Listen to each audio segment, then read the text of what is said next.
Hello, Mr. President. My name is Mick Foley. We've only met once. We are both members of the WWE Hall of Fame class of 2013.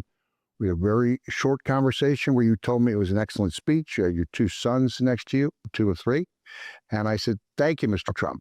But since then, I've become a fairly constant critic, and I think I've had good reason to do that. But I believe if I'm going to have any credibility as a critic, I have to be willing to give credit where it's due, and you are due a lot of credit. I believe I'm going to be excoriated by people from the left and the right alike, but I have to take the chance. Now, I want to make it a point. This is not a joke. I'm not out here to sling one-liners at you, to call you names. I'm here to appeal to you as a human being, because only you can stop the madness that's going on in our country. I believe you are due a lot of credit when it comes to the Gaza ceasefire and peace plan. You deserve the Nobel Peace Prize.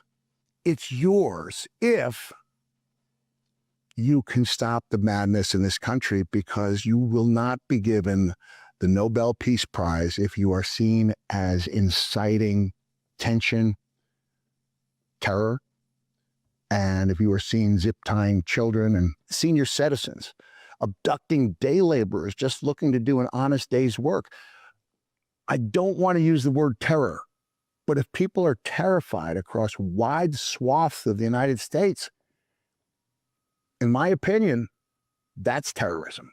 I know you're surrounded with some really bright people. We'll talk about Stephen Miller another time, but this is for an audience of 2.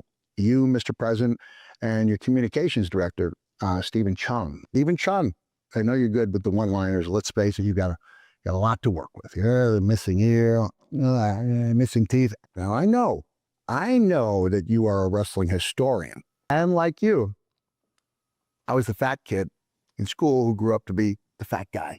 We both know what it was like to be teased on the playground as children. But I don't know what it was like to be you as a first-generation Chinese American. I imagine you went through some pretty tough stuff, but now you've become the bully that you used to despise. I'm 60 years old.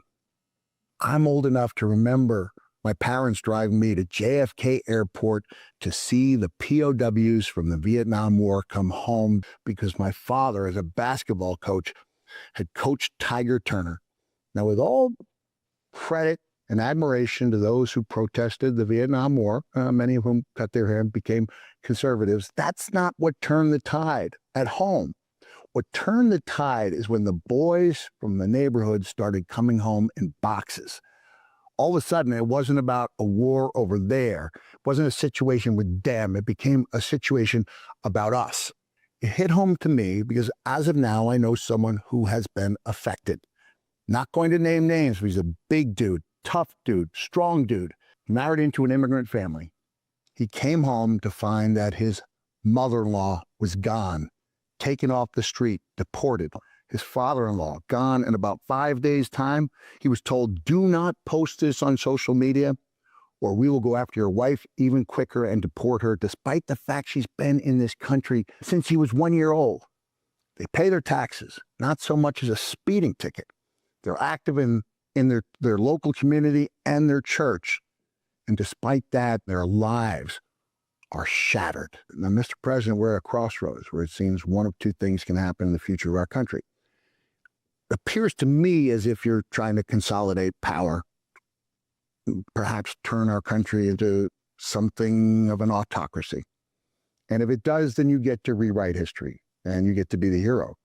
But if that does not happen, in my opinion, as someone who's worked in 50 states, 37 countries, been around the world a bunch of times, including 2 million miles in an automobile, in my opinion, history will not treat you kindly. But you and you alone have the ability to diffuse the tension, to stop the madness, to halt the terror. You, Mr. President, and you alone have the ability to bring peace to America. You alone, not Stephen Miller, not J.D. Vance, not Tom Homan, not Kristi Noem. You, Mr. President, the buck stops with you. Mr. President, I want to make it clear. This is something I'm doing on my own. I'm in a rented Airbnb in Nashville. There's no notes in front of me. There's no teleprompter. This is just me looking at the camera, speaking from my heart to you, a fellow human being, a fellow 2013 WWE Hall of Fame member. You and you alone, Mr. President, have the power to stop the madness. Thank you for watching, Mr. President. Thank you for listening. Thank you to whoever it was that brought this piece of video to your attention, because I know you're a very busy man. I don't believe it's going to make a difference, but I would love it if you would prove me wrong. Prove me wrong, Mr. President.